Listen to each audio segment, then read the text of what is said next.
past midnight. The ICU holds its hush. White lights wash the room. Antiseptic stings the air. Monitors tick an indifferent beat. Helen cups black coffee beside Anna's graduation photo and whispers, "Take care of Emma." She rubs the frame's edge, the glass slick under her thumb. A sip of coffee burns her lip bitter, grounding. The mug warms her palm like a small engine, reminding her she is still here. She counts 3 beeps, holds her breath, releases it slowly. Footsteps fade down the hall. The door stays half open. She steadies the photo and keeps the line alive inside her chest. Her jaw tightens, then loosens. Resolve gathers. Plain now. Helen straightens, spine snug to the plastic chair, eyes on the photo. The smile in the frame is bright and cruelly still. "Listen, I hear you," she says, voice rough but level. She lifts the mug and sips. The taste is sharp, and coats her tongue like metal. The room hums. White tiles, metal stands, wires disappearing into the still body. She counts 3 beeps, exhales, then counts again, slower. Footsteps pass beyond the door. "You need anything, ma'am?" a nurse asks, pausing at the threshold. Helen shakes her head. "No, thank you." The footsteps fade, and the hallway returns to its soft, night shift hush. She sets the mug down and rests her palm on the frame, thumb rubbing back and forth, the cool glass anchoring her.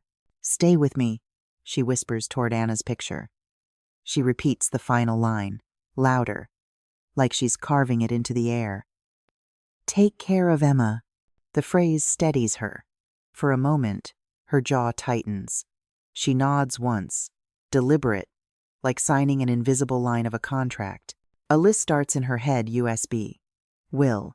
Letter each word heavy, landing like stones. She sips again. Steam thins. Bitterness sharpens her focus. She presses her palm flat on the table, closes her eyes, and feels the pulse in her wrist until her breathing matches the beeps. The antiseptic sting seems stronger now, bright in her nose, while the fluorescent buzz lays a thin halo over everything.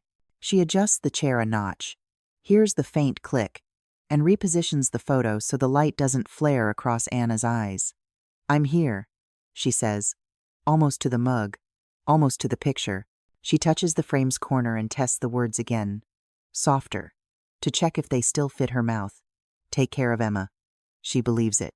The mug and the photo sit side by side on the little table, 2 plain objects suddenly carrying the weight of her world. Helen studies them as if they can answer back, as if they can sign something on her behalf. For the record, Emma stays safe. She presses her hand to the mug, ceramic warmth pushing into her palm. "I won't blink." The words are quiet, but they cut true. She slides her hand to the photo, the glass glare catching under the fluorescent wash. "Guide me." A sting climbs her chest. The humiliation of failing Anna, the guilt that keeps finding oxygen in this bright room. She refuses to let it swallow her. Her tone hardens. USB, will, letter. Each syllable falls heavy, like a gavel striking wood. The monitors keep time. Beep, pause, beep. The room seems smaller now, the air sharper, the floor colder through her shoes. She grips the mug, lifts, swallows, and returns it with a quick clink that trembles the surface. Her reflection wobbles in the photo's glass grief, braided with new defiance. She stays with that reflection until it steadies. She leans in, almost touching the frame with her forehead. "I'll carry this," she vows. The words nearly vanish under the electronic rhythm, so she mouths them again, slower, then once more, like engraving a plate. Her hand hovers above the photo, shakes, then settles. She grips the frame's edge, cool against her fingertips, and lets go. Heat rises through her ribs, fear cresting, then receding, as resolve locks into place. The 2 objects stay where they are, unblinking witnesses in the gleam. She lists again, this time aloud, counting on her fingers so her voice won't drift. USB, will, letter. Each item anchors the next step. The beeps mark every beat, as if the room agrees. She closes her eyes and nods once, a small, formal seal. The vow is not pretty, not cinematic, but it is built to hold. She opens her eyes and stares at the mug and the photo until they feel like part of her hands, like tools she can carry out of this fluorescent island when morning breaks. She taps the mug twice with a knuckle, like knocking on a door no one answers. "Stay with me," she says to the picture. "Stand up in me." The phrase feels strange in her mouth, but it holds. The fluorescent light hums. The air vent whispers. The building itself seems to listen. She draws another breath through her nose, lets it go slowly through her teeth, and keeps her eyes set. She exhales slowly, shoulders sinking into the chair. Her hand lifts from the mug. Tingling rises across her palm where the heat Saturday. She lets the beeps carry her 1, 2, 3 each, a small permission to keep going. "Breathe," she says, answering the tremor that still tries to climb her throat. The coffee cools, steam gone, a dark ring circling the base of the mug like a thumbprint. She brushes the photo, the glossy surface smooth and unyielding. "Tomorrow, we move," she murmurs. Not loud, but final. Inside, the progression is clear. Raw grief in the opening, the flicker of doubt as she repeated the line, the sting of humiliation at the peak, now settling into a steady aftertaste she can name. The vow has taken its place, simple and unshakable. The ICU hasn't changed. Harsh light, antiseptic, steady machines, but she is different. She breathes again, slower, grounding on small markers. The frame's corner against her finger, the mug's ring anchoring her gaze, the metronome of beeps refusing to rush. These small things bind her to the promise without ceremony. She opens her eyes, lifts her chin, and lets the quiet sit beside her like a capable friend. Ready is the word that stays. It isn't dramatic, and it doesn't need to be. It holds. She trusts the plain tools set here. She stands, the chair legs whispering against the floor, and reaches for the photo. The frame is cool. She presses it to her chest. For a moment, she cradles it as if it were thin paper that could tear, an ordinary thing made heavy by what it carries. She slides the strap of her bag across her shoulder, feeling its pull, and checks that the hallway is clear. She keeps the mug where it is, a small light left on. "Hold my place," she tells the mug. The mug remains, cooling, a witness that will still be here when the night ends. The photo comes with her. Tomorrow, the house. Afternoon light lays a pale stripe across the kitchen counter. The microwave beeps, releasing a puff of salty steam, and a can of diet soda hisses open on the table. A half-spilled bag of chips leans against a pile of unopened mail, and the room feels too quiet for a meal. Helen sits, fork in hand, and sighs as she stirs the macaroni. "Okay, eat first," she mutters. "Then we figure the rest." The chair gives a small creak beneath her. Somewhere a wall clock ticks, steady as a metronome, and she feels the house counting her breaths. She takes 2 small bites and sets the fork down. The noodles are soft and dull, heat without flavor. She lines the fork up with the napkin, edge to edge, as if straightness could settle the noise inside her head. The soda sweats a cold ring onto the wood, so she slides a bill sideways to save the paper from the wet circle. 2 bites. Enough, she tells herself, though she already knows it isn't. She taps the can with her index finger, feels the chill, then presses until condensation beads on her skin. "This tastes like nothing," she says, not to argue, just to name the shape of it. The hiss has already faded. The fizz dies fast in a room this still. Her eyes step from the bills to the clock, and then to the empty chair across from her. The chair used to hold a backpack, a jacket, a question about homework. It holds air now. "Bills, bills," she whispers, nudging the stack, pretending they can wait their turn. The chip bag's mouth gapes, loud with crinkle even when it doesn't move. She pinches the top closed, then tucks it under as if tucking in a blanket. "Focus, Helen." She grips the table edge until the wood presses grooves into her fingers. The chair complains as she leans back. She blinks fast and swallows, a hard little click. She picks up the fork again, hovers, and sets it down in the same place. The spoon in the bowl slides against macaroni and gives a sticky, tired sound. She presses the spoon flat, watching cheese cling and stretch, stringy and pale. She whispers, "Keep moving," but doesn't. Her hand lingers, trembling slightly. She holds still and listens for something else. Nothing arrives. Her fork slips and hits the plate with a clean small clatter. "This isn't dinner," she says, sharper than she means to. She fishes a chip from the bag, lifts it, and bites. The taste is stale, a dry scrape of salt that does nothing but scratch her tongue. She spits a crumb into her palm and drops it back into the bag. "What's really broken here?" she whispers. Her jaw tightens. She curls her fingers under the table's edge until the tendons ache. The soda can sits ignored, fizz gone flat, and the air tastes faintly metallic, like a penny on her tongue. "Not tonight." She pushes the bowl away. The chair legs squeal against the tile. "I'm not pretending this works." The chips stare up like loose screws from a project she abandoned. "Enough," she says, and the word lands with a small thud she can feel in her chest. Her stomach twists as if it, too, rejects the meal. She wipes her palm on her jeans, leaving a smear of salt. "I can't do this again," she mutters, eyes stinging. She snatches another chip, bites and coughs at the stale grit. She slams it back into the bag. "No more," she says, voice rising.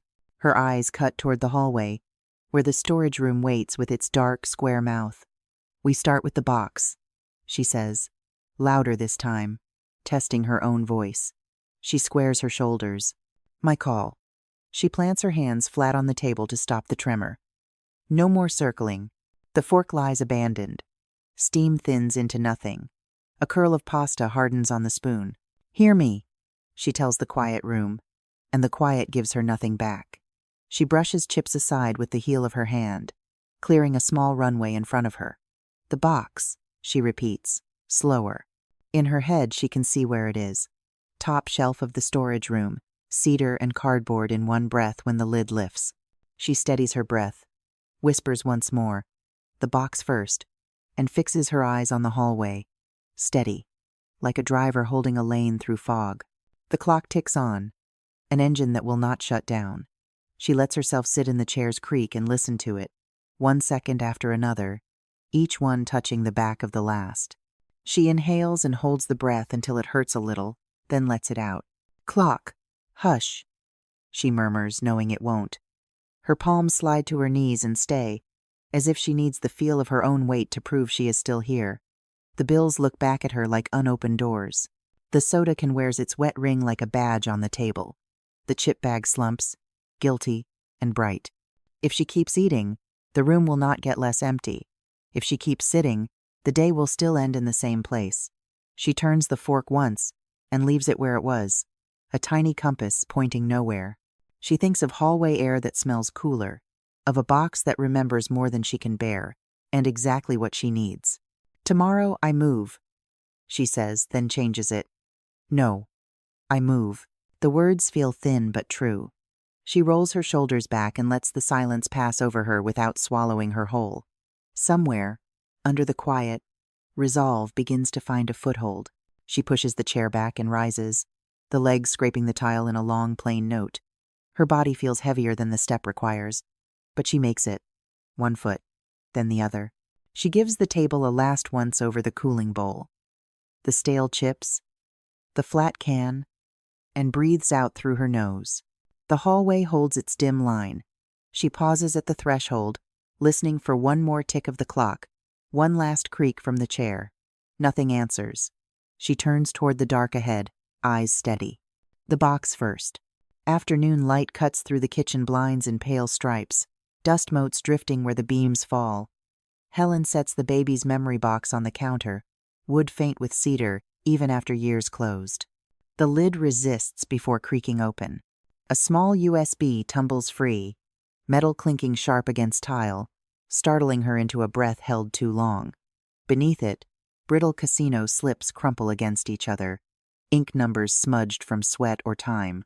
Suspicion presses in, quiet but undeniable, settling heavier than the cedar air. She spreads the slips out, flattening each one. The paper feels thin, edges curled.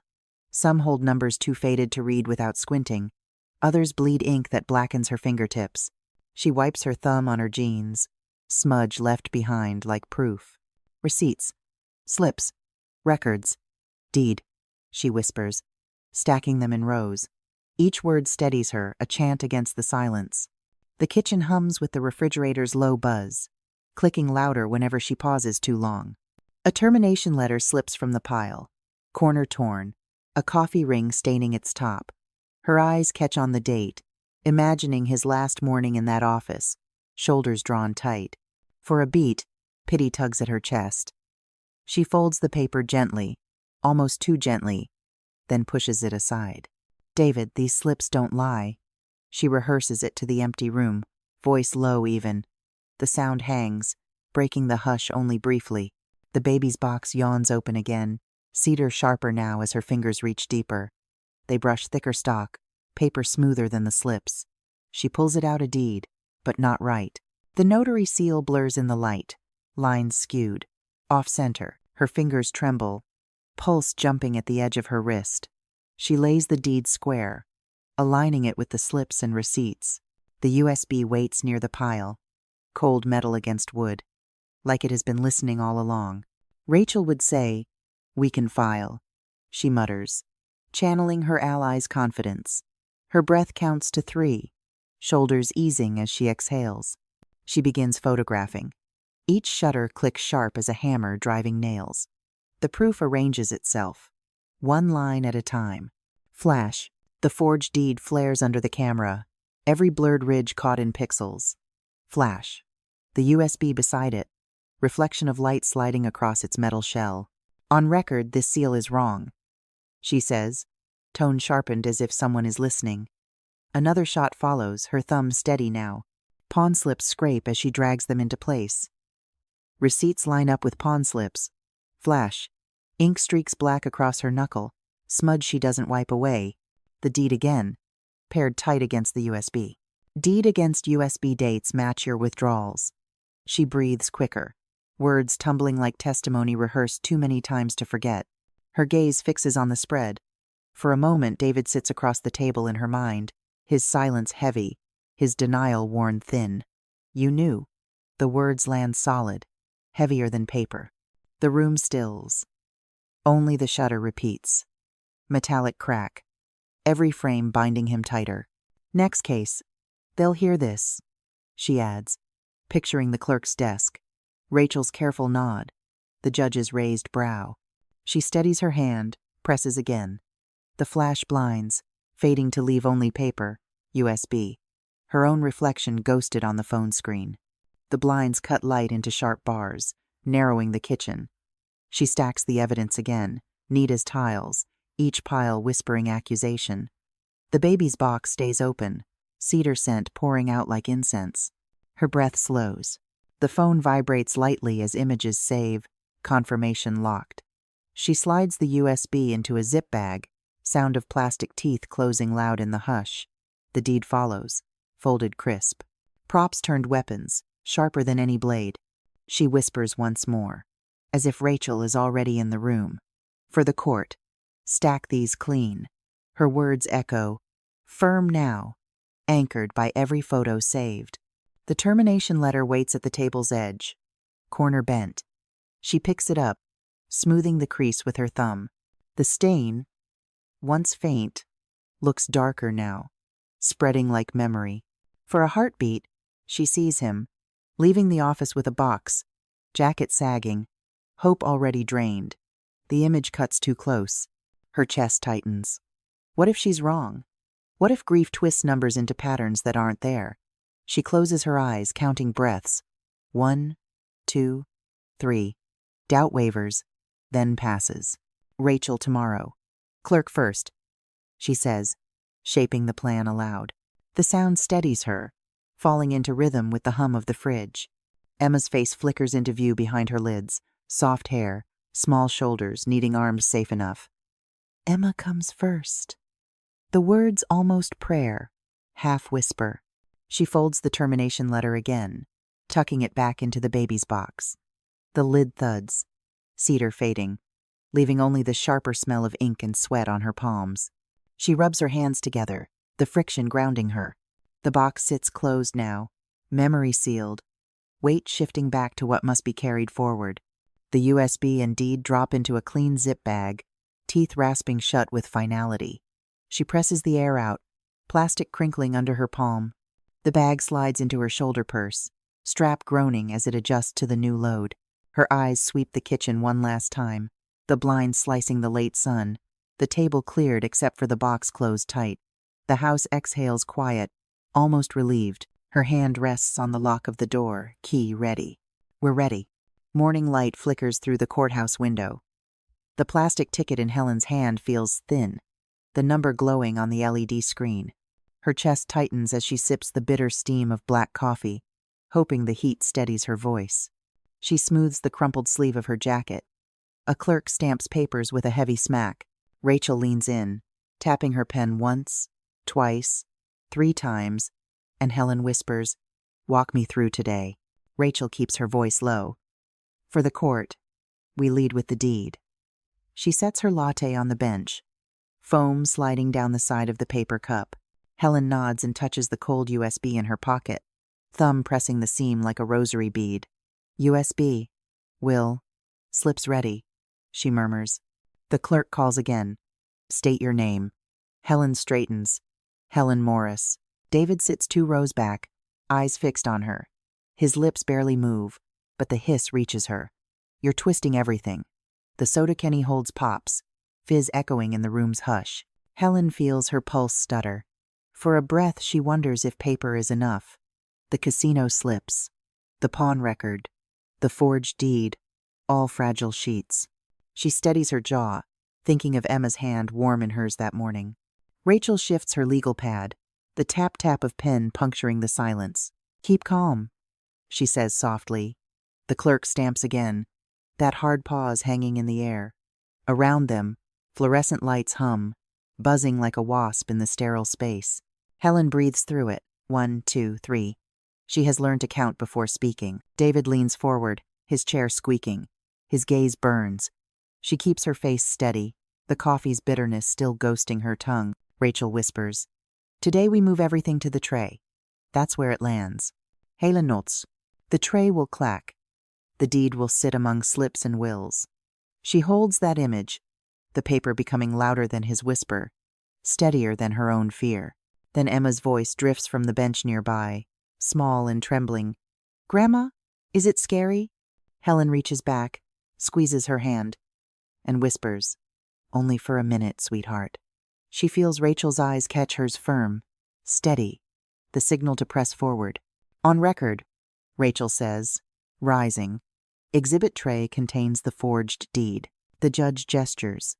"Approach." The tray slides forward, its plastic clack echoing sharp. David bursts out, "It's fake!" His voice rises, cracking against the high ceiling. Rachel does not flinch. "Your Honor, compare the notary seal to the register." She places the USB beside the deed, metal clicking. The judge leans closer, eyes narrowing. Helen steps forward, her hand brushing the plastic cup on the rail.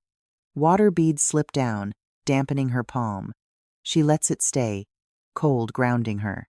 David shouts again, louder, "You can't do this." His face is flushed, hands gripping the bench. The clerk raises an eyebrow, murmuring, "Order." Helen exhales, steady now. "Let the paper speak," she says, voice even, clear. The courtroom holds still. The tray glints under fluorescent light, deed and slips, and USB stacked like blunt truth. Rachel stands firm, pen resting silent at last. David shakes his head, muttering, "Lies. All lies." The judge's gavel doesn't fall yet, but the weight is already shifting. Rachel adds, "Your Honor, the slips confirm dates. The pawn records confirm debt. The USB corroborates them all." Helen feels the humiliation roll off David like heat, but inside, she is steady. David shouts one last time, voice breaking, "She's making this up. She wants it all." The judge fixes him with a stare. "Mr. Morris, sit down." His chair screeches against the floor. The sound makes Emma jump. Helen reaches back to settle her hand. "With me," she whispers, though the words almost catch. The bitter coffee she drank, the USB's click, the tray's clack, all of it has built to this. Her chest lifts. For one breath, silence crowns the room, and the evidence hums louder than any denial. Rachel leans slightly, whispering only for Helen. "This is the turn. Hold." Helen nods, shoulders squared. The judge leans back, folding hands, eyes narrowing at the forged deed. The pause stretches, filled with paper and silence. Emma tugs her sleeve. Do we go home? Helen crouches, brushing Emma's cheek. Yes, sweetheart. With me. She feels the tray's echo in her bones, the clack still vibrating. The cold USB rests heavy in her pocket. Asterisk. His shout burns, but the seal is louder than him. Asterisk. They step into the hallway, shoes scuffing against the linoleum. Rachel gathers her files. Tomorrow filings continue, she says, tone clipped but steady. Helen nods, though her insides wobble. Asterisk. What if tomorrow breaks the same way? Asterisk. The thought stings, then fades under Emma's small hand pressing into hers. Helen swallows. Asterisk, I keep my voice small to fit inside the rules. Yet it carried today. The paper carried more. Asterisk. The fluorescent lights buzz overhead. Her thumb rubs the USB, metal cool against her skin. She knows doubt will return when night comes, but right now the hum is enough to keep her steady. Rachel glances over, softer now. You did well in there. Helen almost laughs. A shaky breath instead. I just let the paper speak. Rachel's pen taps once, and she smiles. Emma whispers again. Home now? Helen nods. Home. Outside, the morning air smells faintly of diesel and coffee drifting from the cart on the corner. Helen lifts her own cup again, bitter steam rising. She thinks of tomorrow's stack of filings, of forms and seals and stamps. For once, the thought doesn't crush her. Rachel adjusts her bag and repeats. Tomorrow filings continue. Helen answers with a nod. The forged deed is just paper, and paper can be beaten with truth. Tomorrow is paperwork again. That's how safety is built. Afternoon light cut through Rachel's office blinds, laying stripes across the desk. A stale cup of black coffee sat half-drained near the folders, its bitter smell clinging in the air. Helen leaned forward, eyes steady. We need notarization today, she said. Rachel tapped her pen 3 times before answering, the sound sharp in the quiet. On record we anchor the USB, the will, the letter. Her tone carried no drama, only procedure. The wall clock ticked louder than it should, marking every second as wait. The office felt too warm, paper stacked high against the blue glow of Rachel's monitor. Helen shuffled receipts into one pile, fingertips dragging across the rough edges.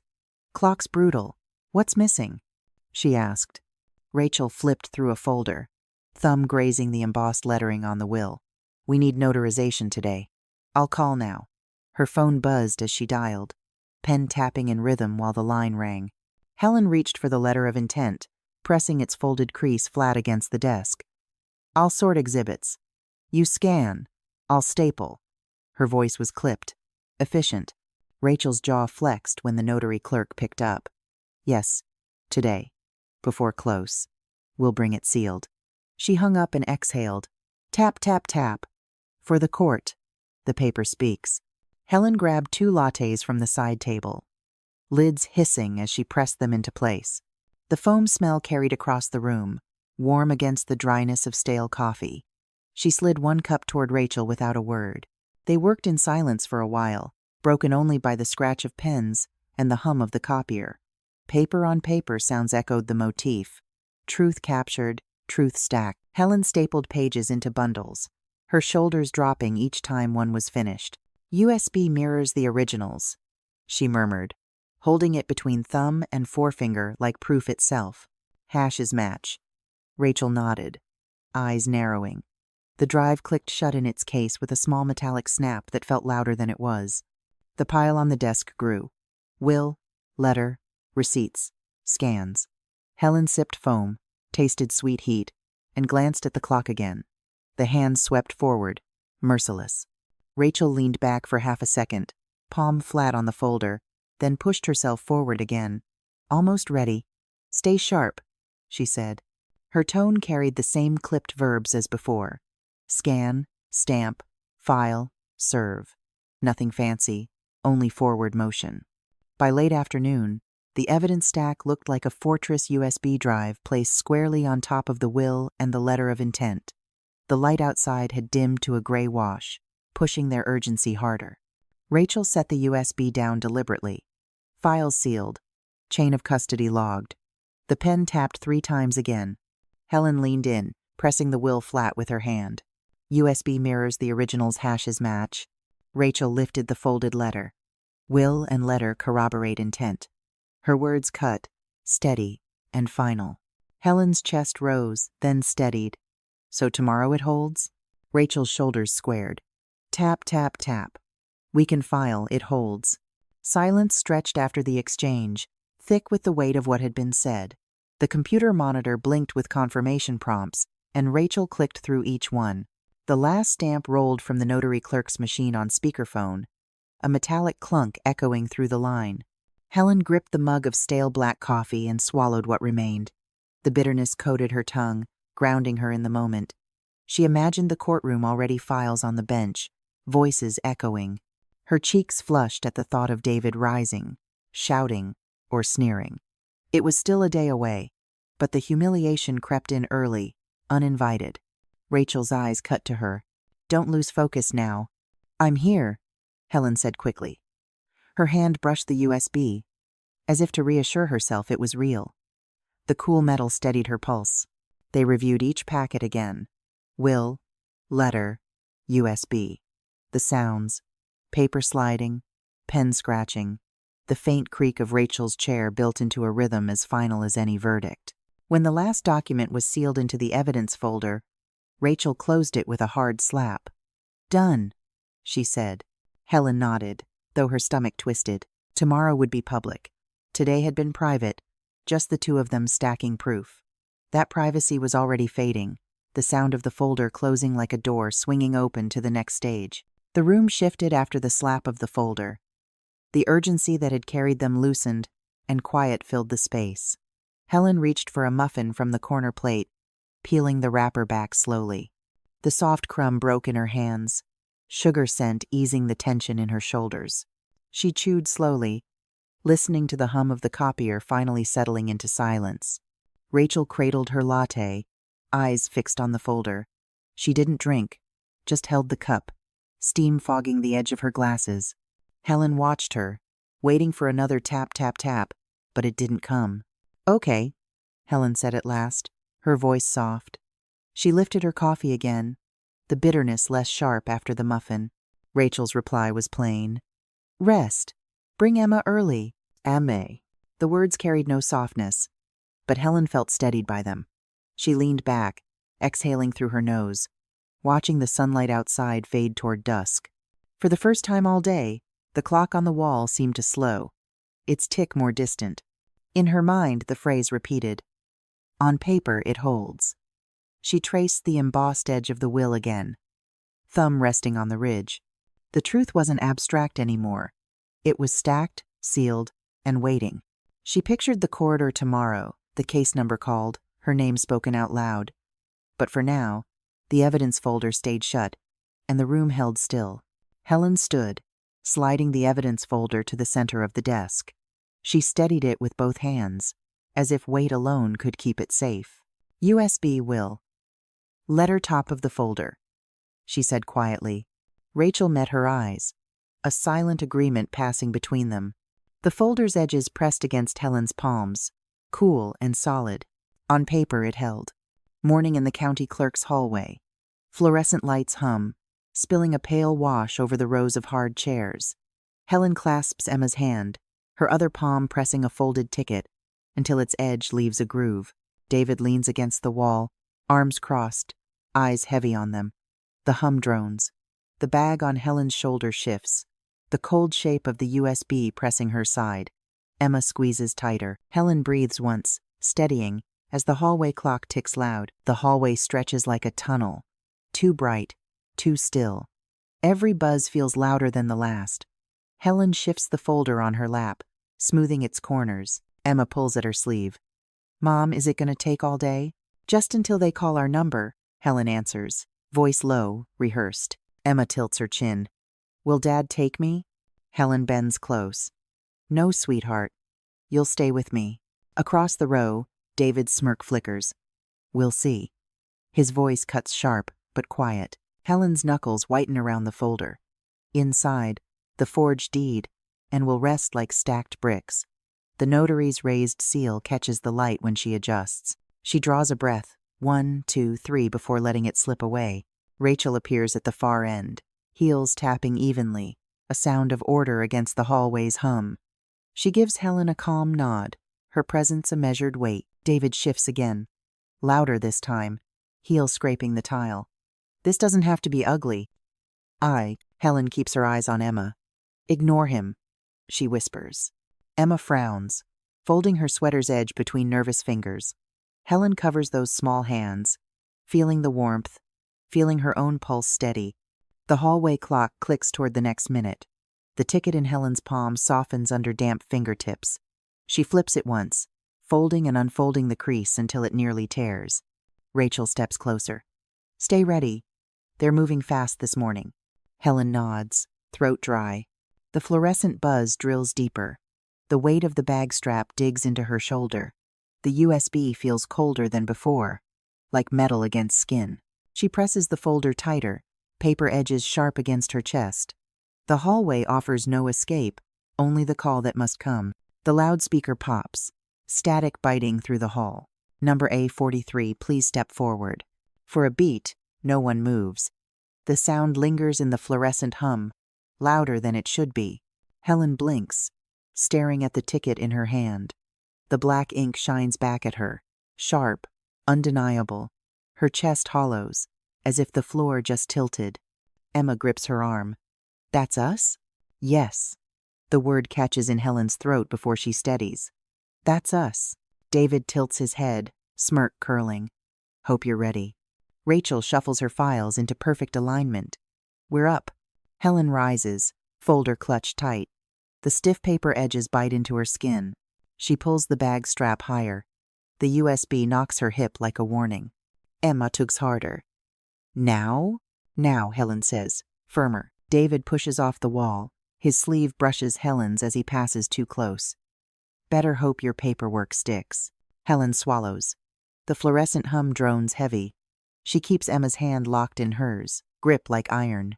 A clerk peers over the glass window, adjusting his glasses. A 43? The tone is formal, flat. Helen nods.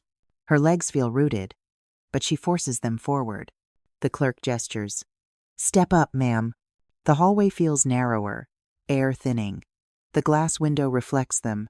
Helen upright, Emma clinging close, Rachel steady, David a shadow. The picture looks sharper than life, a fault line etched in glass. Helen squares her shoulders. The folder presses against her chest, corners cutting like armor. The USB shifts inside the bag, cold against her side. She breathes once, holds it, releases it slow. Emma's sneakers squeak on tile. Rachel lays one calm hand on Helen's shoulder. Almost there. Rachel murmurs. David chuckles, low and jagged. Helen presses forward anyway. Each step tightens her stomach, each breath measured against the hum. The handle of the courtroom door gleams ahead, polished and bright, almost too clean. She stops at the threshold. For a long second, silence hums over the fluorescent buzz. Emma tilts her face up, eyes wide. Helen squeezes her daughter's hand once, folder locked against her chest. Then she steps. The glass door swings open. The hum of the hallway collapses behind them. Threshold crossed. For a brief moment, the noise drops away. Helen stands still, breathing into the pause. Emma leans her head against her arm, small weight anchoring her. Helen strokes her hair, smoothing loose strands, fingertips trembling but gentle. Deep breath, she whispers. Emma nods, eyes heavy. Okay. And Helen breathes in, filling her chest, then lets it spill slow. The ticket is still tucked in her palm, edges bent, soft from worry folds. She straightens it with her thumb, as if that could erase the waiting. Rachel flips through her files, calm as stone. That steadiness pours into Helen, enough to hold her upright. But David's laugh still burns in memory, the way he leaned close, words dripping. He wanted her to falter.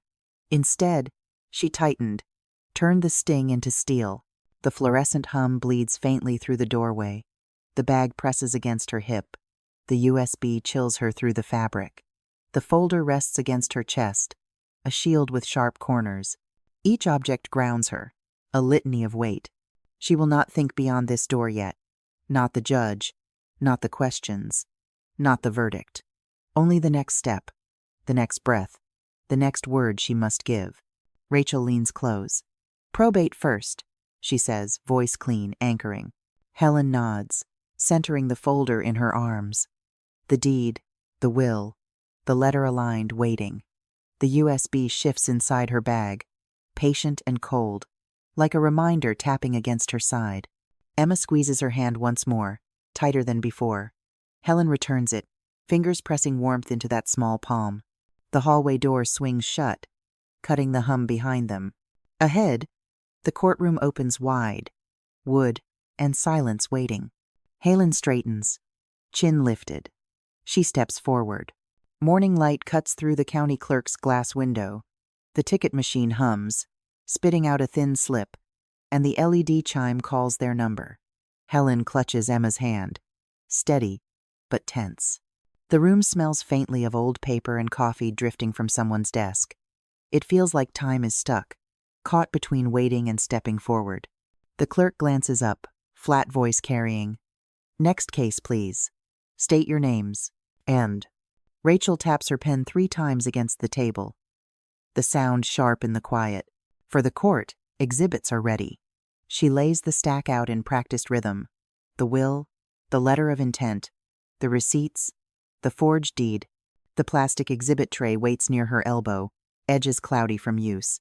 Helen leans close, whispering, "Rachel, walk me through this again." Rachel doesn't look up. On record, will, letter, receipts, deed. Her voice is clipped, American plain. She squares each sheet, so corners line up. The paper gives a dry rasp. David shifts in his chair, voice low but biting. "You're twisting everything, Helen." His knee bounces under the bench. He pops a diet soda. The tab hisses, and the cold fizz whispers against metal. The lattes from earlier still sit on the council table, foam collapsed, sleeves damp with rings. Stale coffee smell hangs over the papers, like a tired coat. Helen's fingers trace the embossed edge of the will, then flit to the letter of intent, then the casino receipts. The ink smudges gray on her thumb. She wipes it on a tissue and tucks the tissue away. Rachel slides the USB drive into the case folder and touches it once. The metal cool against her thumb. Proof waits there, silent. She breathes in, slow. The docket chime sounds again. For a long second, sound narrows to her heartbeat. The clerk calls their number. Shoes. Scuff. The bench creaks. They move forward in a small tide. The ticket, thin as a playing card, bends under Helen's grip. She straightens it like she can straighten the whole day. The judge peers over the bench. Rachel sets the exhibit tray down with a sharp plastic clack. The sound lands too loud, and heads in the back row lift. Curious. David leans in, murmuring, "You'll regret this." Helen doesn't answer. She shifts a water cup toward him without looking. He ignores it. The condensation beads and runs, making a dark circle on the wood. Counsel. Approach. This seal looks wrong. The judge's words hang heavy in the stale air. Rachel taps her pen 3 times again. For the record, the notary is falsified.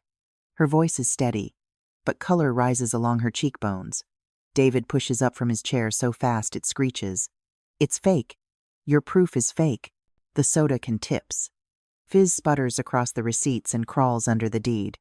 Helen stays seated, voice calm. "These slips don't lie, David." She nudges the casino receipts forward with 2 fingers. Ink ghosts onto her skin. The clerk slides plastic water cups down the bench.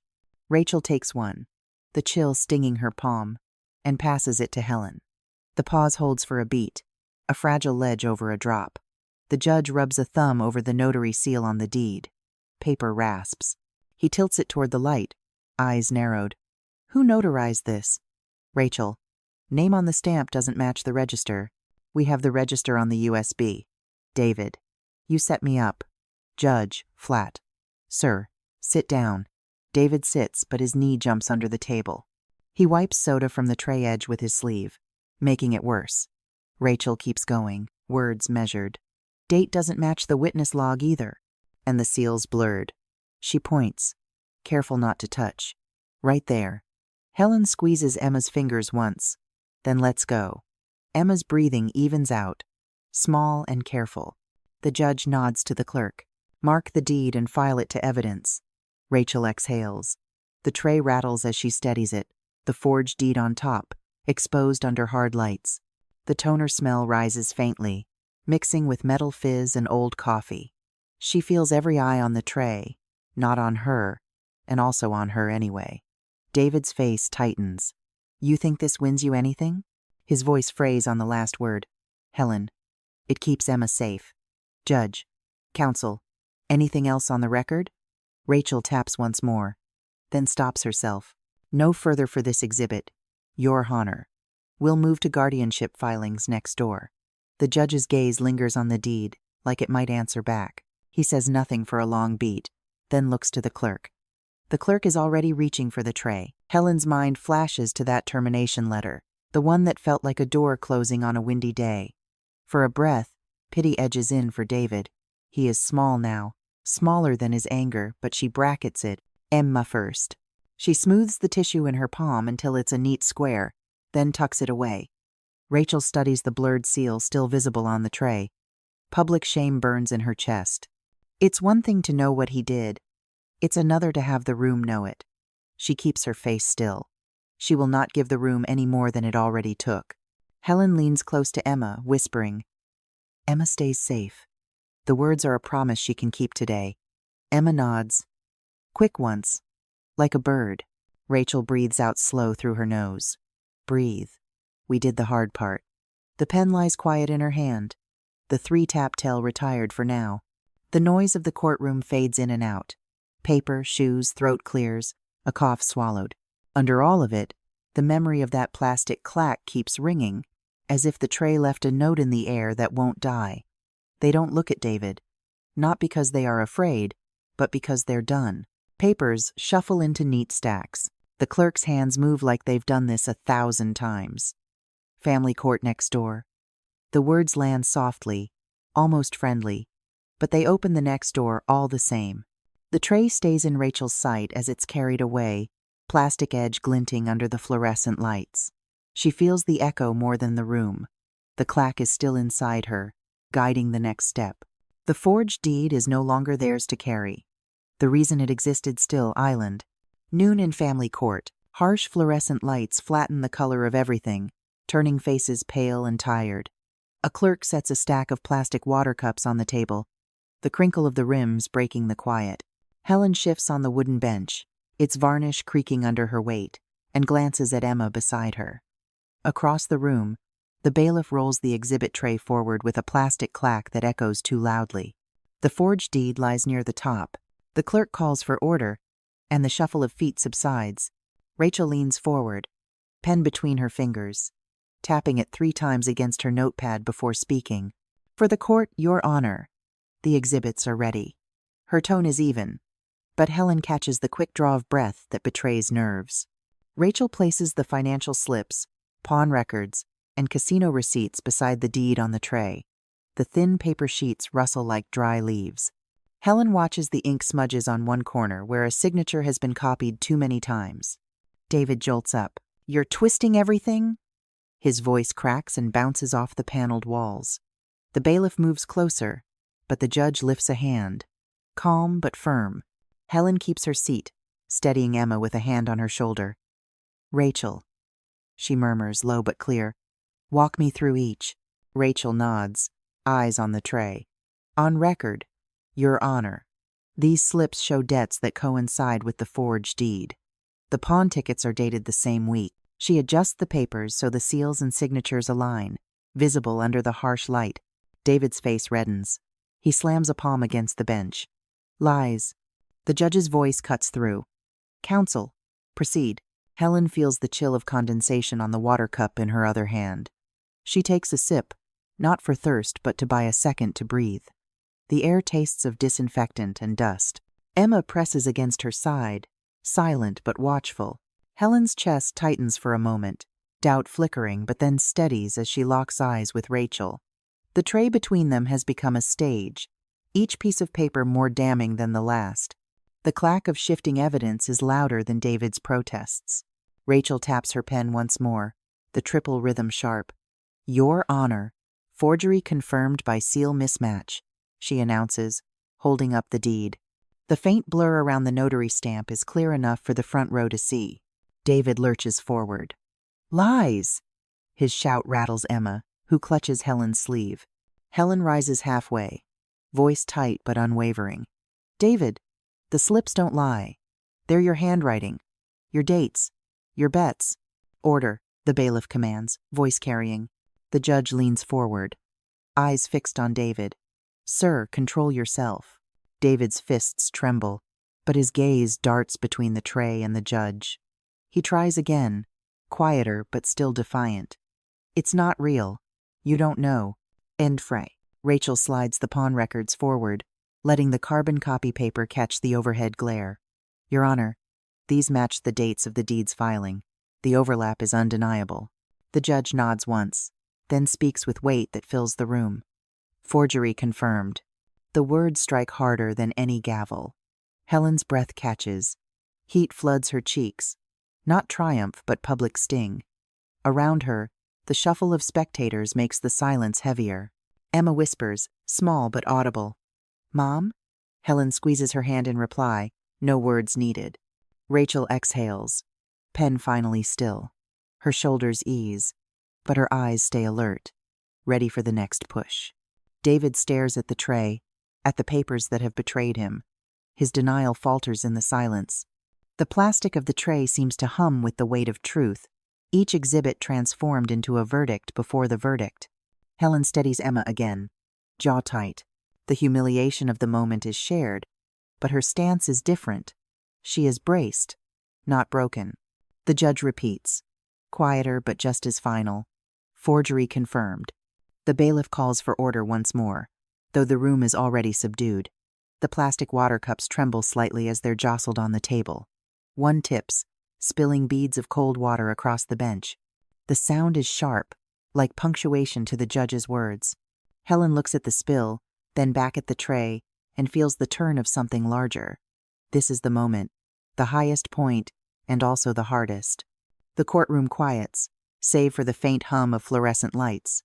Helen picks up one of the cups and offers it to Rachel. The plastic crinkles in her hand, cold against her palm. Rachel accepts it, fingers brushing Helen's in a wordless exchange. Her eyes are tired but steady. "You okay?" Helen asks, voice low. Rachel sips, then shakes her head lightly. "Keep steady. We're almost there." Helen breathes out. The wobble she felt when David shouted still lingers in her chest, but it softens with Rachel's words. She presses her palm against Emma's back, grounding herself. Across the aisle, David sits rigid, jaw clenched. He mutters to himself, too quiet for the court to hear, but his eyes dart, wild and cornered. Helen glances at the tray again. The deed lies there, edges catching the light. The papers are no longer just evidence. They're a mirror, reflecting the years of denial and betrayal back at him. The bench beneath Helen groans as she shifts, its creak louder now in the hush. She takes another breath, deeper this time. This silence feels heavier than the shouting. The pause after humiliation. The space where the truth can't be unsaid. She holds on to Emma and onto the quiet, even as her pulse still runs fast. The judge gathers his papers. The clerk clears his throat, voice official. "Verdict to follow, return at 2. Helen looks once more at the exhibit tray, the deed on top, its edges still sharp under the lights. The image fixes itself in her mind. The room empties slowly, but she doesn't move yet. The bench is hard under her, the cup still cold in her hand. Emma leans against her shoulder, waiting. The tray stays where it is, holding everything they've carried to this point. Helen inhales, steady this time. She knows the verdict hasn't been spoken yet, but the direction is already set. The deed waits there, silent proof, until the judge calls them back. Afternoon light slants through the courthouse windows, catching the dust that hangs in the still air. The bailiff's voice cracks across the room. All rise. Helen rises with Emma, the wooden bench groaning beneath them, her hand firm on the girl's shoulder. The judge steps in, robe swaying, face unreadable. Everyone settles. The varnish smell of the benches mixes with the faint tang of coffee from the hallway. Rachel drops her empty latte cup into the trash, her pen already in hand, ready to tap when the moment comes. The hum of fluorescent lights fills the silence after everyone sits. A clerk arranges papers on the exhibit tray, the forged deed clipped on top, its surface slick and unnerving. The fake notary seal shines in an oily glare. Helen squeezes Emma's hand, grounding herself in the touch. Rachel leans close. "For the record ready," she whispers, eyes on the judge. Helen's nod is small. "I hear you." Across the aisle, David shifts, jaw tight, soda can trembling in his grip. A fizz escapes, sharp in the quiet. His voice cuts the calm. "You're twisting everything. Mr. Morris." "You'll wait," the judge says. Firm, voice low but final. The judge turns a page, then pauses. 2 long beats pass, as though the air itself holds. Rachel's pen taps 3 times, her ritual, and then rests. Plastic cups clink faintly as a clerk slides them down the row. Cold water beads against Helen's fingers, a wet ring forming on the table. Emma glances at it, her brow furrowed, then presses herself closer to Helen. Rachel exhales, sharp through her nose, waiting. David leans forward, shoulders heaving, words unsaid burning in his chest. Helen keeps her gaze fixed straight ahead. A rustle passes through the benches behind them, people shifting as if bracing for the blow. Helen feels the draft of the AC curl around her ankles. She draws another breath, steady but tight. The waiting stretches like a rope pulled taut, one fray away from breaking. Rachel rises, calm yet charged, her hand flat against the table. "Your Honor, the deed is forged." The words land with the weight of stone, silencing even the hum of the lights. David jerks upright. "Lies!" His soda can buckles, fizz spraying over his sleeve. He slams it onto the bench, voice ragged. "They set me up." Rachel doesn't blink. Her pen rests still. USB corroborates timestamps. The signature cannot stand. The judge lifts the gavel and brings it down. The bang ricochets through the room, louder than the soda hiss, louder than the shuffling shoes. Forgery confirmed. Gasps ripple from the benches behind. A clerk calls, "Order, please." But the eyes of the gallery stay locked on David. His face reddens, sweat shining under the fluorescent glow. He mutters again, quieter. "Lies, all lies." The exhibit tray becomes the room's center. Every gaze pulled to the papers laid across it. The hollow clack of the clerk rearranging them sounds like thunder. The forged seal gleams oily under the light, undeniable. Helen squeezes Emma's hand tighter, whispering, "You're safe." Her chest hammers so hard she can hear it in her ears. Emma curls into her side, fingers cold, breath shallow. The girl's wide eyes flick from the tray to David, then back again, searching for reassurance. Helen bends her chin against the crown of Emma's head, grounding them both. The clerk scribbles fast. "Noted for judgment." David collapses back onto the bench, jaw slack, shoulders folding. His can rolls across the floor, clicking as it hits the wall. The soda smell mixes with the sharp tang of ink and paper, a sour sting in the air. The gavel strikes again. "Order!" The word slices through, leaving only silence. Even the faint buzz of the lights feels muted. Helen forces her eyes open, staring straight ahead. She will not give David the satisfaction of seeing her flinch. Emma's grip tightens, her small knuckles white against Helen's sweater. Around them, the benches creak as people rise, a wave of motion that matches the verdict's weight. No one dares speak now. The props, the tray, the cups, the wood become witnesses stronger than testimony. The forged paper has shouted louder than any voice. David's gaze darts, hunting for allies, but finds only stares. His humiliation is complete, public, inescapable. The moment stretches, then ebbs into quiet. Helen lowers herself back onto the bench, the wood cool and smooth beneath her palms. She draws Emma into her arms, forehead pressed against the girl's hair, breathing in the soft scent of shampoo. "Head up, sweetheart," she murmurs, her voice gentler now. Emma nods, though her gaze stays fixed forward, as if afraid to look anywhere else. Rachel sits beside them, shoulders finally easing. "Breathe," she says evenly. "We can file follow-ups if needed." The words carry routine, but Helen hears the steadying underneath them. A plastic cup shifts, condensation slipping across the table. Helen notices the ring it leaves, faint and harmless compared to the stain of the forged paper. She closes her hand over Emma's, feeling the small knuckles press into her palm. David leans forward, head in his hands, silent now. His earlier fury has folded inward, leaving only a hollow shell of soundless defeat. Helen does not gloat. The verdict is hers, but the ache remains. The public humiliation is sharp, but sharper still is the knowledge that Emma will not face it alone. The forged paper has spoken louder than any of their voices, and though it has been broken apart in law, its shadow lingers. Victory feels less like triumph and more like survival. The judge sets the folder down, nods to the bailiff. Court adjourned. M. The benches stir with movement, people gathering bags and coats, the scrape of wood and shuffle of shoes filling the room. Helen guides Emma to the aisle, their steps slow but steady. Rachel slips her pen into her pocket, her eyes fixed for a moment on the emptied exhibit tray, now bare and quiet. The forged deed is part of the record now. Home is where its echo will follow them. Evening settles over the kitchen as Helen pushes open the door. The air inside is stale from days without movement, yet the familiar pulse of home still hums. Relief arrives sharp, mixed with fatigue, like a long breath finally allowed.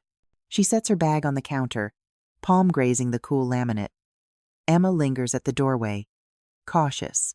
Helen says, "We're home." Emma answers, "It feels different." Helen unlatches the first window.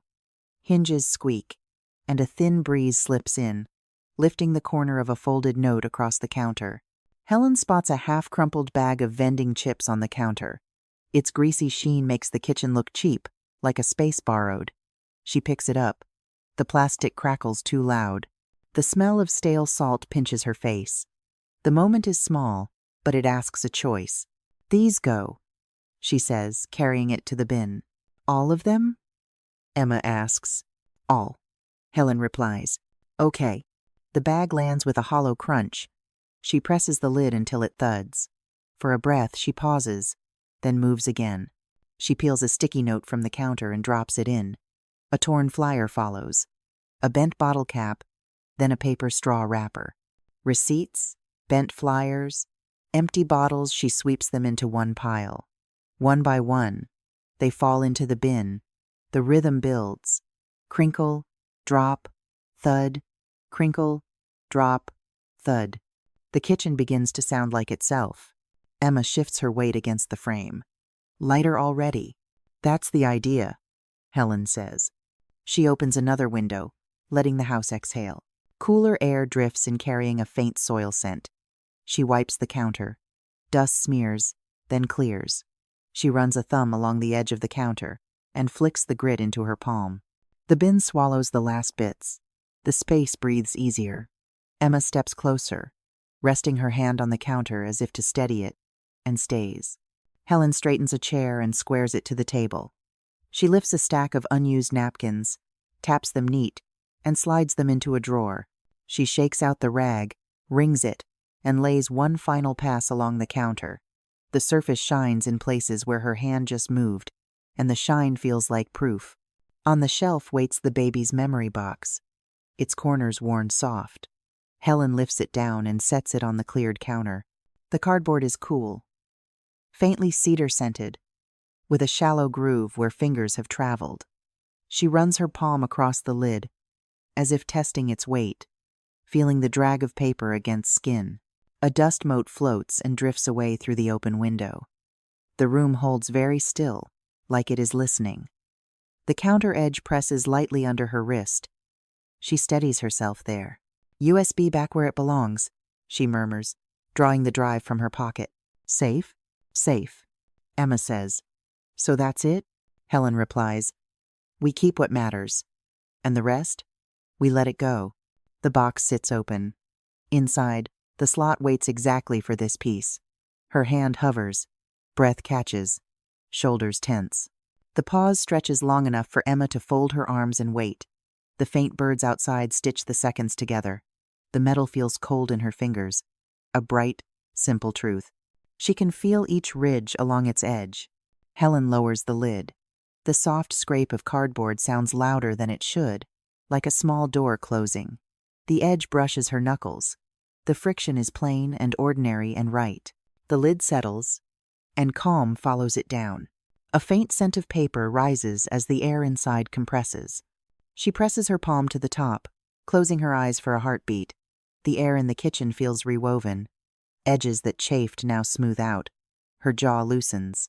Her shoulders fall. Her stance widens by a breath, a small claim. The counter coolness seeps through her skin, slow and sure. Emma exhales, lips pressed, then easing. Chips gone, clutter gone. The USB sealed where it belongs. Helen steps back and takes in the room. For the first time in weeks, the silence feels claimed rather than empty. The kitchen answers only to them, steady and quiet and sure. Emma's eyes meet hers, and a simple understanding passes, unspoken and full. In that meeting of eyes and breath, the room's noises fall into place, the hum, the faint outside calls, the soft tick of settling wood. It is not dramatic, it is decisive. The choice sits there on the counter, ordinary and complete. Emma leans into the doorframe, voice low. It's not so loud now. Helen lets her gaze travel the room. She hears it too, the hush that holds steady. Only the hum of the refrigerator, only faint birds outside. Relief spreads across her chest like a tide, deliberate and certain. She stands still long enough to notice her own breathing, even and present. That's the point, she says. Her mind loops back. The near loss, the papers waved in her face, the voices that almost took this house. Relief comes in strands, but they braid into rope strong enough to hold. She thinks of the windows closed tight, of stale air, and then of this breeze. The difference is small and total. The fear shrinks to fit its proper size. The house fits them again. Her fingers rest on the closed box. The weight of what might have vanished presses, then loosens. She breathes deeper, steadier. Emma watches her, noticing calm where panic once burned. The window breathes soil scent and thin twilight. Tonight's stillness anchors them. Tomorrow will ask again. And they will answer together. In this quiet, she understands that keeping is an action, not a wish, and she is doing it. Helen surveys the counters cleared, box sealed, air running fresh. The room feels reset, not erased. Calm settles into corners, fragile yet rooted, like seed pressed into damp earth. She glances at the open window.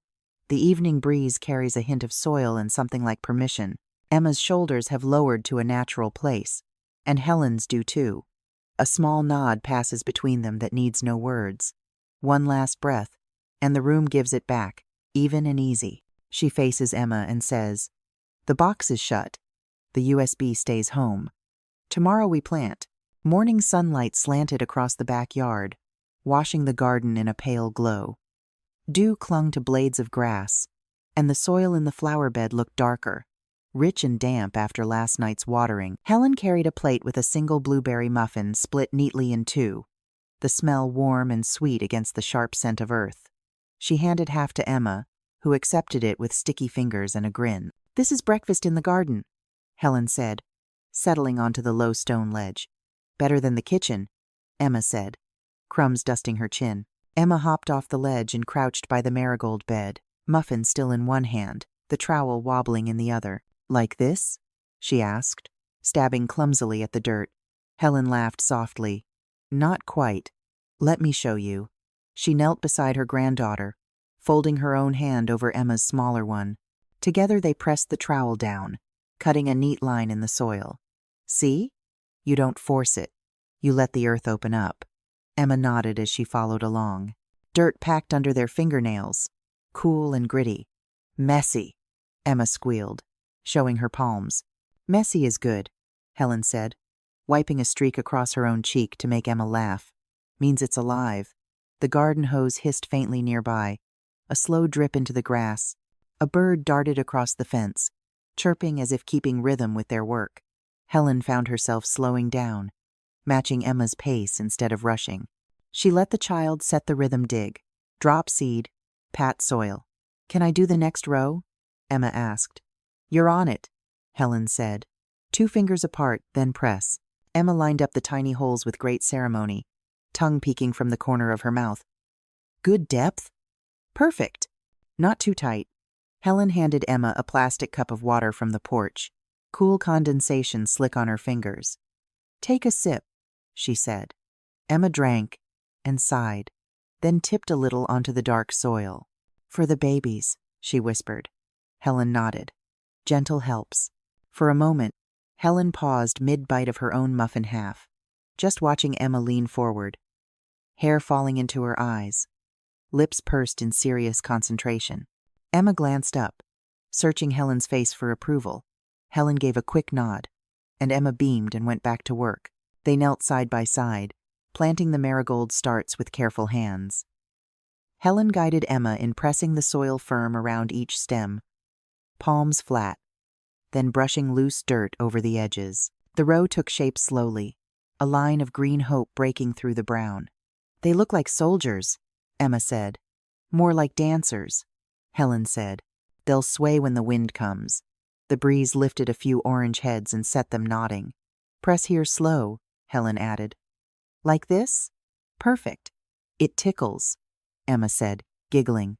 "That's the soil saying hello," Helen said. "Will they grow fast?" "Not fast," Helen said, brushing a smudge of dirt from Emma's cheek. "But strong." Emma peered closer and held her breath for 3 seconds while she pressed the soil, then let it out in a whoosh. A grain of orange pollen dusted Helen's knuckles as she steadied a stem. She noticed it and didn't wipe it away. The trowel gave a small clink against a stone. Emma looked startled, then grinned when the stem held steady. "Is this deep enough?" Emma asked. "Perfect." "Not too tight," Helen said. A bee drifted through, lazy, then curved away. Emma studied the row as if willing the flowers to bloom on command. "Hi, flowers," she whispered, then burst out laughing, sudden and bright, tipping backward onto the grass. Helen laughed with her. The sound felt rusty at first, then easy. She felt her jaw unclench and her chest loosen. The grief that had sat heavy for weeks shifted, if only a little. The marigolds stood as evidence. Helen pressed her palms into the earth, feeling it cool and steady beneath her skin, and believed for a clean beat that renewal was possible. Emma jumped to her feet and began circling the garden bed, arms spread wide like wings. "Buzz, buzz, buzz," she sang, pretending to be a bee. She darted left, then right, nearly toppling into the row they had just planted, then corrected with a giggle. Helen stayed kneeling, hands resting lightly on her thighs, breathing in the mix of damp soil and the last sweet trace of muffin. She watched Emma's joy spin the air lighter, and for the first time in months, she wasn't bracing for loss. She wasn't counting what had been taken or fearing what might be next. She felt the ground beneath her knees, the steady rhythm of her own breath, and the bright line of marigolds standing like a promise. "Grandma, did you see me?" Emma called, pausing mid-spin. "I saw," Helen said, warm. "You're the busiest bee in the garden." Emma slowed and came to perch on the stone ledge beside her. Helen passed the plastic cup back, a small mirror of care, and Emma took a careful sip. Through the open back door, Helen could see the quiet kitchen and, beyond the hallway, the shelf where the memory box rested. She let the sight pass like a cloud and looked back to the new row instead. Her shoulders dropped a notch she hadn't noticed she was holding. The morning felt bigger but also steadier. Helen brushed her hands clean on her jeans and looked over the row of marigolds, their leaves trembling faintly in the breeze, while the quiet house behind them sat behind them, steady, like a backdrop to this small start and the patient work it would ask of them. She let the moment stand, the damp soil cooling on her palms, knowing that some promises come quiet and steady, and that staying with them, watering, checking, returning was its own kind of courage. The flowers would bloom. "We'll check them tonight." Night leans against the kitchen windows, and the house is finally quiet. I sit at Anna's table with a black coffee cooling by my elbow, the graduation photo tipped toward the light. I feel steady for the first time in weeks, steady enough to say what has waited on my tongue. The steam lifts like a thin ribbon, and I let the room hold me. The fridge hums under the clock's polite tick. I open the window an inch. A damp thread of garden air slips in, faint with soil and the sweet crush of marigolds. The mug's heat marks my palm. The photo glass gives a cool edge against the pad of my finger, and the face in it looks both young and stubborn, just like she was. From the hall, a floorboard gives a small complaint, and then settles. I breathe once, count to 3, and set the coffee down so gently the ceramic hardly whispers against the wood. Tonight I do ordinary things on purpose. I sweep a few muffin crumbs into my hand from breakfast, a soft cinnamon sweetness that won't leave. I straighten the salt and pepper like order can hold. The baby's memory box rests on the chair beside me, the cardboard seam catching a nail when I move it closer. It smells like cedar and paper. Emma dropped into bed early after pressing soil around a plant she insisted would live. "It smells like dirt," she said, wrinkling her nose at the open window. "Good dirt," I told her, and she nodded, like that was a real category the world should use. These small, regular things feel like a path, and I keep stepping. "Windows stay open tonight," I had said while tucking the sheet smooth. She blinked at me, sleepy and stern. "Okay, Grandma." I touched her forehead and felt it cool and even. When I backed out of the doorway, she smiled at nothing and rolled to the wall. Down here, the house exhaled. I let it. Rachel's voice came back in a softer way than it used to. Not sharp anymore, but clear. "We're done," she had said on the courthouse steps. Not as a threat, not even as a promise, just as a fact laid down in daylight. I sip. Bitter, hot, familiar. The hook of the day slides out of my chest another inch. My shoulders let go a fraction, the way they used to after double shifts years ago, when a quiet kitchen meant the worst thing was over. I look again at the photo, at the cap that never sat straight, and the grin that dared anyone to try her. We kept our word, I think, and check that the window is still open to the night, and its damp breath. Somewhere outside, a late bird clicks once. The clock answers. The mind walks where it wants. It goes back on its own path, across the courthouse floor that smelled like old paper and lemon cleaner. The plastic water cups on the rail carried little collars of condensation, thin rims that stuck for a second to my lip. The clerk set the exhibit tray down with a plastic clack, and something in my chest flinched, though I didn't move. David's hands clenched and unclenched until the knuckles went pale. Rachel tapped her pen 3 times, the way she always did before something important. Tap, tap, tap. I didn't notice I had matched my breathing to it until she spoke. "Lies," David spat, voice ragged and too loud for that room. The judge lifted a palm without hurry. "Order." The bailiff's shoes rasped once. The clerk said, "Please be seated." Rachel didn't look at me when she stood. She looked at the deed under the light. "For the record," she said, and the words felt like a key turning. The seal blinked up from slick paper. Not ours, not right, and for a second I saw the whole bent line that brought us there. All the corners cut and the corners cut again. "Forgery confirmed," the judge said. No feeling in it. David's mouth moved 3 more words I won't repeat. The room didn't breathe for a heartbeat. Rachel's pen stayed still. I felt the thin rim of the water cup again and set it down so the table wouldn't hear it shake. The tray clicked against plastic, a small, cheap sound, but it sounded like the end of one story and the start of the one I was allowed to live. "It's over," I said then. Not out loud, not for anyone else, just for the inside of my chest, where the muscles had been braced for months. I could tell even Emma felt it later. The lightness. Back home she had climbed into the garden, pressed her thumbs into wet dirt, and breathed like she'd been taught in gym class. "In through the nose," she said, reminding me of nothing and everything. The evening came on, and for the first time, the house didn't feel like a waiting room. Now, the kitchen belongs to me again. The coffee is cooler but strong. The picture holds steady under my hand. I slide the memory box open just enough to see the corner of a hospital bracelet and the folded card with a name in careful letters. I don't pull anything out. I don't have to. I let the box sit like a person who knows they can stay. The air from the garden slips over the table and lifts a hair at my temple. I rest my palm flat and let the quiet do its work. Vow kept, I say inside, and taste how the words change the room. My shoulders drop another half-inch. The tap, tap, tap of memory loses its echo and folds back into the wood. I think of the water cups and how my hand shook just enough to make a small crease in the thin plastic, and how that crease held when everything else felt slippery. I think of the exhibit tray, the way cheap plastic can still end a long, expensive lie. For a second my cheeks heat as the judge's sentence passes through again. But the heat doesn't humiliate me now. It warms and then fades. I count to 3 with the clock and let myself review the ordinary. Windows open, good dirt, crumbs gone, box close, photo angled, coffee almost done. Sometimes a life is nothing but a stack of small squares that make a picture when you step back. I've been nose close for too long. I scoot my chair an inch and the picture sharpens. A late car hums far off and dwindles. I'm not waiting for its return. If Rachel were here, she'd tell me to write down what I want next. Then she'd raise an eyebrow like she was daring me to be too shy. She isn't here, and I don't need the paper. I look at the photo and at the line of my fingers next to the frame, how they almost match the edges in their stubbornness. A promise is a kind of edge, I think. It keeps what needs keeping in and everything else out. I feel the cardboard seam of the memory box again and think of how seams hold because someone decided they should. Breathe.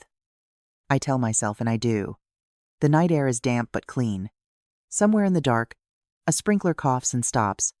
The fridge hum evens out. I can almost hear Emma's quiet sleep shift above me. The house is not a patient anymore. It's a house. A good one. Not because it's big or bright or ours by some clever trick, but because it holds us. Because it has a table and a chair and a mug that fits my hand and a window that opens when I ask it to. The photo looks back like it has an opinion. You did it, it says, but only because I'm ready to hear it. The coffee is nearly gone, a brown half-moon at the bottom of the mug. I turn the handle toward the sink, like I'm lining up a small army. The damp air slides across my knuckles. In the memory box, the paper edges wait, like quiet witnesses who already told the truth. I lift the mug and take the last swallow. It goes down smooth. I set it next to the photo so their edges almost kiss. The thin glass flashes a pale square of the window. I don't move it away. Emma mumbles something upstairs, soft and undecided, the way kids talk to dreams that listen. I keep my eyes on the picture. Grandma? She'd asked earlier, that little question without a question mark. I'm here, I'd said from the doorway, and it had been enough. It's still enough. I lean forward, and my hand finds the cool rim of the frame. The coffee's warmth lingers on my skin. The kitchen is a circle around us, not a box. I don't need the courthouse words to make this official. I don't need Rachel's pen. I don't need the clerk, the bailiff, the tray, the water cups, the deed, any of it. I need this. The mug, the photo, the open window, the house that holds. I'll keep you safe, I whispered to the face that taught me how to fight, and to the child upstairs who taught me how to finish. The room goes quiet in a new way, not empty, but full. The window pulls in another soft breath from the garden. I leave it open. The mug's shadow touches the frame. We are done.